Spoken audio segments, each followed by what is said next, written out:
I'm Eric Singer, Gazette.com, and this is Between the Lines, continuing coverage of the Voter Pamphlet Guide and what we have learned now about why you shouldn't believe everything that you read. Joining us now is Gazette reporter Billie Stanton Anleu, who broke the story initially, and now you've learned more about the Voter Pamphlet Guide and where all this originates from and why sometimes there might be, let's say, mistruths within the Voter Pamphlet Guide. Yes, inaccuracies, I believe.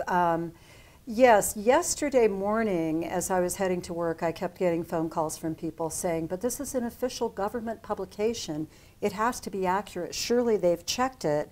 And it turns out that by law, by the Tabor law that Douglas Bruce wrote and voters enacted in 1992, the city clerk or whoever the election official is required to take 500-word statements, pro and con, if they're supplied by citizens in a timely manner, and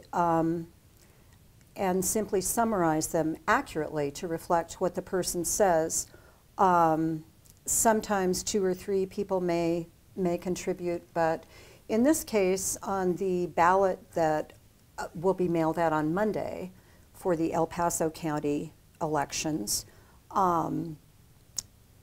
there were several pro-arguments submitted that have been published in the booklet, but the only 2 con arguments were provided by Douglas Bruce, who also wrote the Tabor law that is in our Constitution now. And so he knows exactly what the rules are because he wrote them, and so he can supply this information. It's not vetted for truth, and pretty much you can't name people, you can't name groups that are opposing something, but you can otherwise pretty much go wild with whatever it is that you'd like to say. And that is, in fact, the case. So bottom line, this Voter Pamphlet Guide, there are a lot of inaccuracies in it. There are, and we're hoping to go through and dissect every single argument in the guide for Sunday's newspaper and have some further information on exactly what is accurate and what is not, so that voters will have something to guide them when they go to vote. All right, thank you very much for that reality check about the Voter Pamphlet Guide that's been sent out to all of us. And of course, if you'd like to read more about this story, go to the Gazette and Gazette.com and check out Billie Stanton Anleu's story, and you'll learn all about it. With Between the Lines, I'm Eric Singer, Gazette.com.